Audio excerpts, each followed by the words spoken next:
for joining us. My pleasure. It's really good to have you here. One thing I was thinking about over the weekend, Sir Cliff, when I was listening to the album was,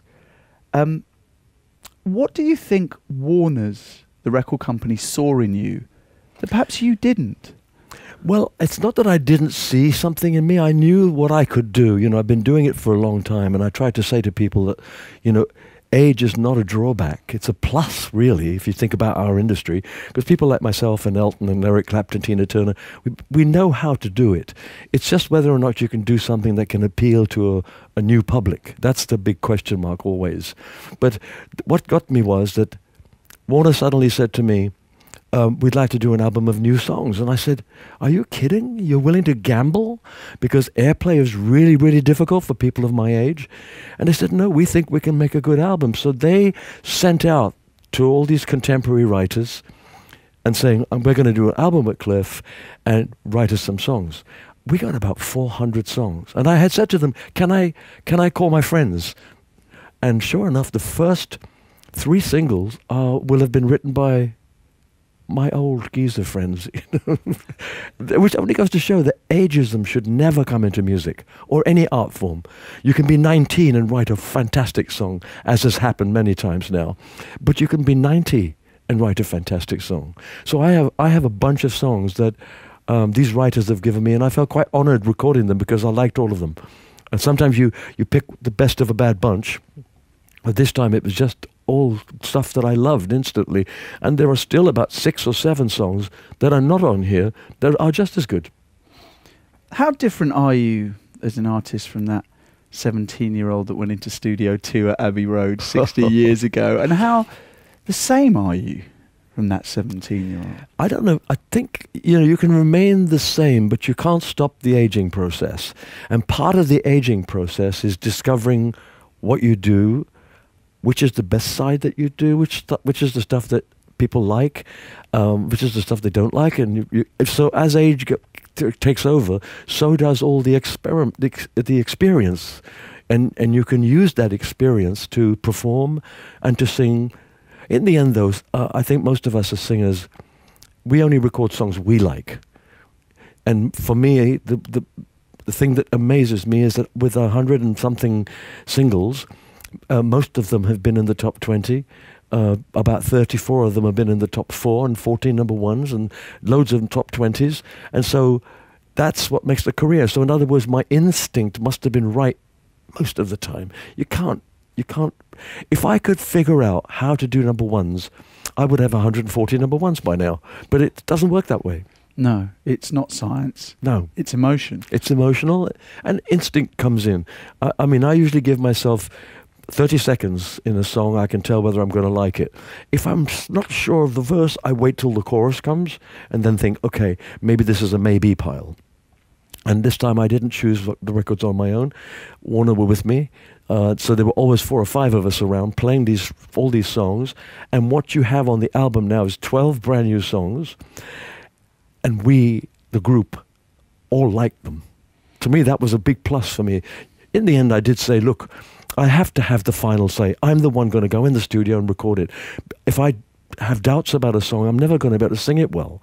So they agreed with that. But in the end, we all agreed with the songs and the choice of singles. What song, or I should say really, what lyrics touched you the most? What were the ones that within that 30 seconds you just kind of went, okay? Well, Rise Up was pretty good. Of course. For a start, quite a lot of the times, like when I first heard the song Dreaming, I went into the studio with Alan Tarney, and he said, have you got any songs? I went, no, have you got any songs? He said, yeah, I've got this one. And it went, da-da, da-da-da-da, dun-dun. And I thought, oh, it's a hit introduction. And then I heard the song, and it was good, and it was a hit. So this time, when Terry Britton, who wrote Devil Woman for me, he collaborated on this album with Graham Lyle, who was part of Gallagher and Lyle from way back. They had a couple of big hits.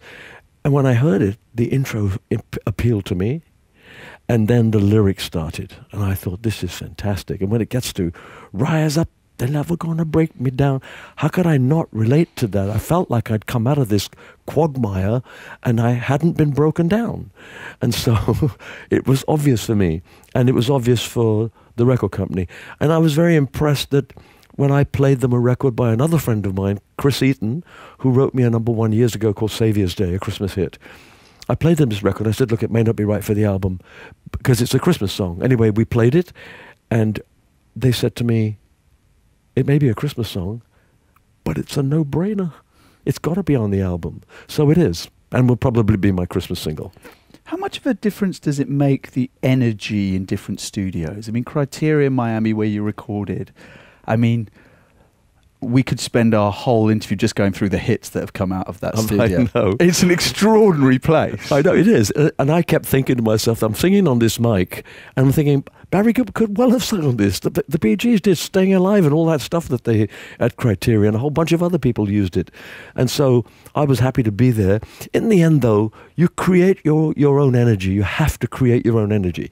Don't forget that because I was in Florida, I didn't know exactly what the producer had produced for me to sing to.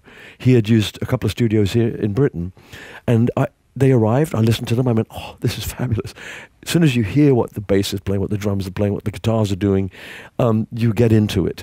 And so therefore, it's when, in the end, you're in a studio, the lights are down, there's an engineer, and that's it. You create, and I've always said, that the song tells you at that moment how it should be. When I did Devil Woman, and this is part of the creativity of it all, Bruce Welch, who produced Bruce of the Shadows, produced that album, I'm Nearly Famous, for me, and we'd made the track, and so I knew the track, and then he said, okay, get down and sing with it. So I went and sang with it, and he said, have it for another try. He said, it's not quite working. Got any ideas? Now, when I'd got the demo, Devil Woman was very much a hard, edgy song. And I said to him, let me try this. And what I did was I softened my voice with more breath so that it starts, I've had nothing but bad luck, rather than, and he said, stop, fantastic, that's the way we'll do it. So you make your own, you create your own energy, you create what you think will sound best for that song. And that's what I heard, and I did it, and it worked, and it was a big hit for me. In fact, it was a top 4. It was #4 in America, and I've only had 2 top 10s in America, so I haven't had great sales over there. As a singer, is it head, is it heart, is it gut? When you get into the microphone booth and you're there and you have to inhabit this song. Yeah, you do. That's a good phrase, actually. You need a song to wrap itself around you. There are a couple of beautiful ballads on it. One is called Everything That I Am, and it's really about the seasons of a relationship. I can remember that day, and it was summer. We took a walk out in the park, stayed there till the blue skies turned dark. Some things never change. A dozen yellow roses, the sound of your name. And then it goes, it was springtime in New York. It was winter. And so it was an interesting lyric to sing. And I translated it as meaning the seasons of a relationship, that a relationship goes through periods that shouldn't destroy it.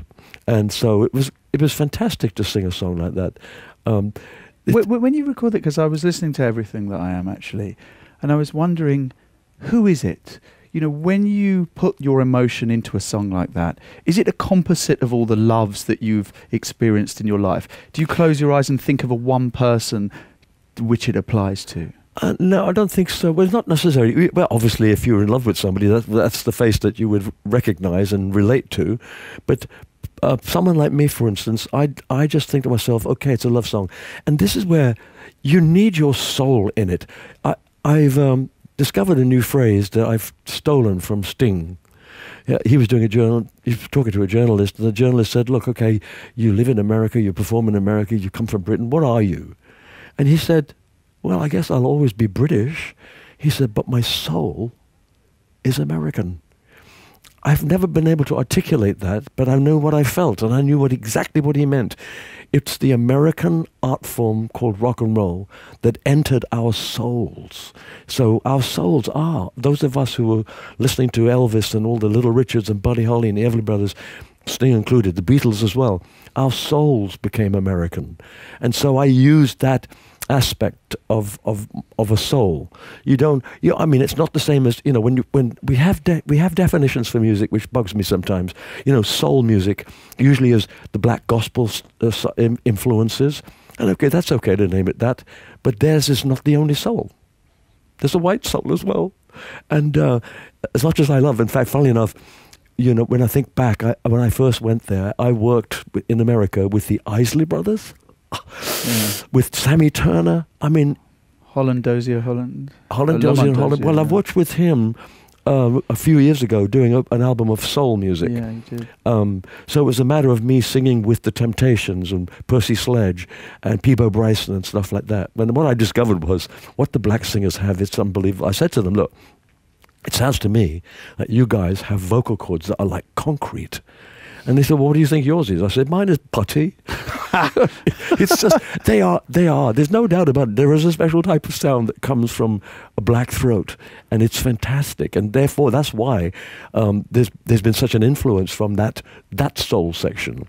And I suppose a little bit of it may have rubbed off on me, but most of mine is just being able to feel it, so that when I sing congratulations, there's nothing to feel except joy. We've all had joy. Yeah. What about feeling vulnerable? How easy is it for you as a singer to take yourself to very difficult places? And on this album, even though Rise Up, of course, is a joyous song, it is. What, of course, leads to you rising up is being at your lowest point. It's recognizing, yeah, that's right. It's recognizing, up until that point, I realized that I've had no real tests in my life. You know, everything has been successful for me, even though I know that, you know, there's loads of people that don't like what I do, but there's nobody that actually pleases everybody. You can't do it. So all you have to do is say, I'll do the best that I can do with this particular project and hope that somebody else there might like it. And I always feel that sometimes people like myself get there's a headline that we get. And what I suffered was being the goody two-shoes, the Christian, and people stopped believing that I could do anything else other than sing gospel songs, which is ridiculous. And so I feel that some people stopped listening to me, whereas I still listen to my old albums, and I'm going to talk to the record company. I think it's time to release the songs that were missed by the public. You know, I've got a whole bunch of songs that are so fantastic, but they never were singles. And if you do a single and it's a hit, everybody hears it at some point and can decide. But there can be a closeted group of people who only like Boss Gags, like I do, or Bonnie Raitt, and I do. And I play their music all the time, and I hear tracks on there that are fantastic. So if someone was to give someone like myself a chance and play a whole album, they may be surprised as to see just how wide our tastes are as an individual artist, and how it might coincide with something they like. Yes, I'll never be a rap artist, so don't. It's never going to work for me. I'm going to call Warner's now and see if we can get this rap album sorted out for you, Sir Cliff. You said about the goody two-shoes impression that so many have. Do you think that part of what happened to you in 2014, that feeding frenzy, was people who were just trying to take that image apart, almost vindictively so? Well, I kind of believe it of my accuser, because I said to people so many times that nobody's perfect. None of us are perfect. We try to achieve perfection, but even while you're trying to achieve it, you're never going to make it. But what I tried to do in my life as a singer was to be as honorable and as honest as I could be in my life. And of course, when the Christian faith came, I found a spirituality that helped me chase that dream.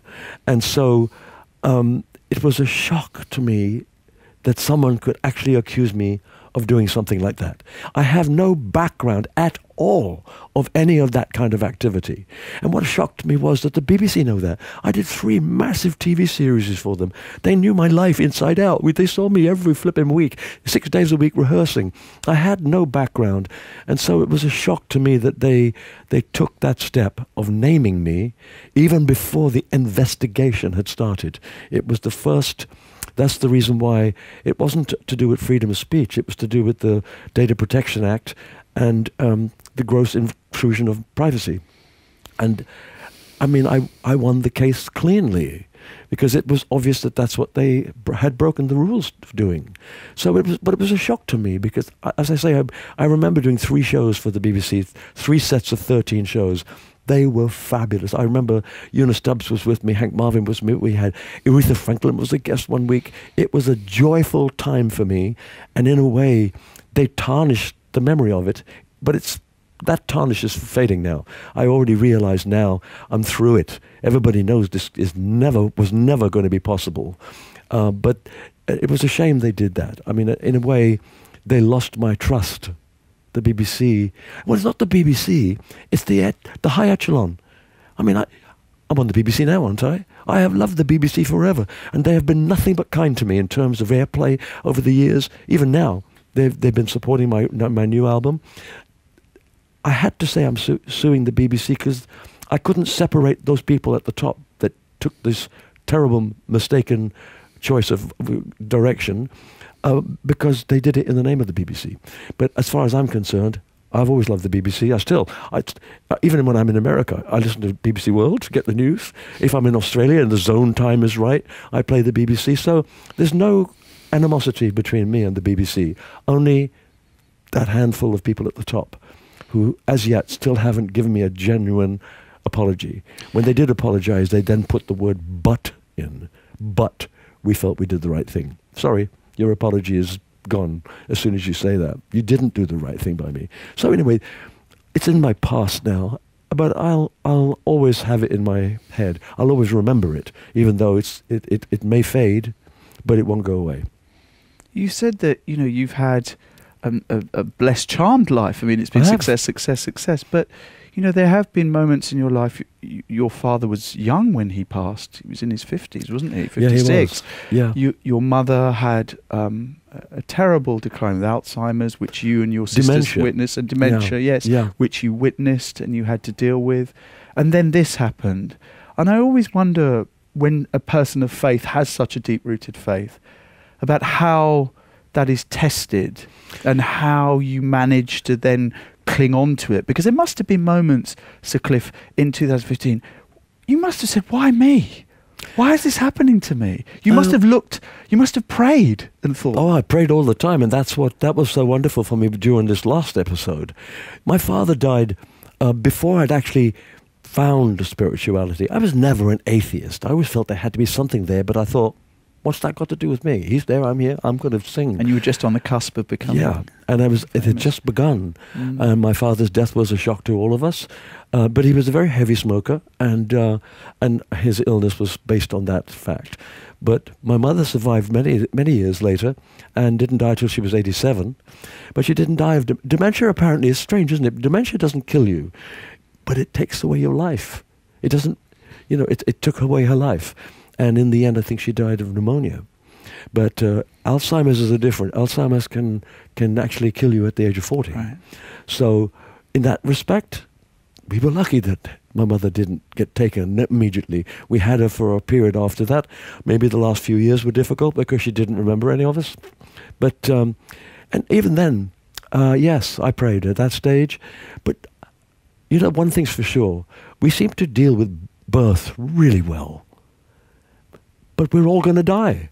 I don't see how we haven't dealt with death. It should be something we're expecting. And yeah, I'm closer to my death now than I am to my birth. But I'm not bothered by it. I just want to have a great life. And my spirituality tells me that this cannot be everything. It's too short to have been planned this way. And so therefore God is part of my life. Certainly in the 4 years that I suffered the false accusation, I probably prayed more than I have ever prayed before. And it's when I closed my eyes at night and all my friends had either gone home or were in their bedrooms, that's when you find yourself alone again. But I wasn't alone. I was never alone. I had that knowledge, that certainty that there is a God. Even if I can't understand everything, I still can't understand all the Bible. And don't forget, it was all written by men. So there's a possibility that some men might have leaked in some mistaken thought. I can't believe that God would actually tell a group of people to go in and wipe out another group of people. There's stories like that in the Bible. And I'm thinking to myself, that sounds very human to me. And I love the fact that, I think it was Gandhi said, the worst thing about Christianity is Christians. He got it right on the head. We're human beings. We make mistakes all the time. All we have to do is try not to make them and still fail. And I feel the same about, I quote him, but saying the other, I say no. The worst thing about humanity is humans. We mess it up all the time. Yeah. Yeah. You talked about your friends. And of course, what you went through 4 years ago is in some ways a very important filtration device for who really loves you and who really cares about you. Yeah. Were there any shocks and surprises amongst people that you thought would have been there for you? No. Everybody that I thought and knew that I was loved by them and they by me were all supportive immediately. What did they say to you? How did they... Because you said you talk about prayer, but let's talk about the humans, you know. Because you're at your lowest ebb. Because you're crying your eyes out. You think it's done. You think your 60-year legacy is suddenly gone. Yeah, I know, but the thing is, the minute people let you know that they do not believe this, that to me was the big thing. They said, "Oh, crap, we know it's not true. We know it's not true." I came down, when the press had left after about 2 weeks, they were up at 2 gateways and a third position they'd taken up trying to get photographs and things. When they'd all gone, I looked down the driveway and I thought, oh, my gate looks gold and it's black. Anyway, I walked down, it was covered in gold ribbons from fans with messages saying, "We don't believe this. This is really bad. We're right behind you." That's the thing that got me through mostly, I suppose. And of course, the other factor is that I was never alone when I was alone, because I believed that God was beside me. And I think that God made it certain that I would survive this. I was sent a quote, I don't know whether I can get it completely right, it's from one of the Psalms, where it says, "He has lifted me up out of the mire and placed me on a rock, and those that wanted to shame me should be ashamed." So I thought, I know I've never heard God's voice, but every now and then I feel He's spoken, like in words like that. When I needed those words most, there they were. But can you not overcome? Because I read and found this profoundly sad, that you felt that now if you have photos taken with someone who wants to be a little bit of distance, you don't want to have your photo taken with any children anymore. That'll change. I think that will change. It's just that at the moment, I'm now thinking, I have had photographs taken with grandchildren, with babies, with 13-year-olds, with grandmothers, and I'm thinking, how will I ever know? But I can't feel safe. At the moment, I try not to touch, other than adults. I don't mind cuddling an adult. There, well, let's take a picture. But I try to make sure there's a little gap at the moment, because it's still a raw thought that even a 5-year-old, when he becomes a 50-year-old, might turn into anything. We don't know. This man that did this to me was not a boy. And that's another thing I wonder whether we could change in the law. Yes, I believe that a child should be protected. So if a child makes an accusation, they should be protected, anonymous. And the funny thing is, when the judgment finally came, and that was to do with the BBC, I suddenly felt so sorry for this guy. I want to underline that there's no animosity in me at all anymore. Lastly, do you feel permanently scarred by this, or do you feel as bruised and that the bruises will heal? I think there's always going to be a scar. It's like anything. If you have any major operation, there's going to be a scar. And even if you have keyhole operation, you'll still be a tiny scar of something. So this was a fairly major happening for me. And I think I'll be scarred by it. But, you can have a scar and still sunbathe. Sir Cliff Richard, thank you so much. Thank you. My pleasure. Pleasure. Thank you.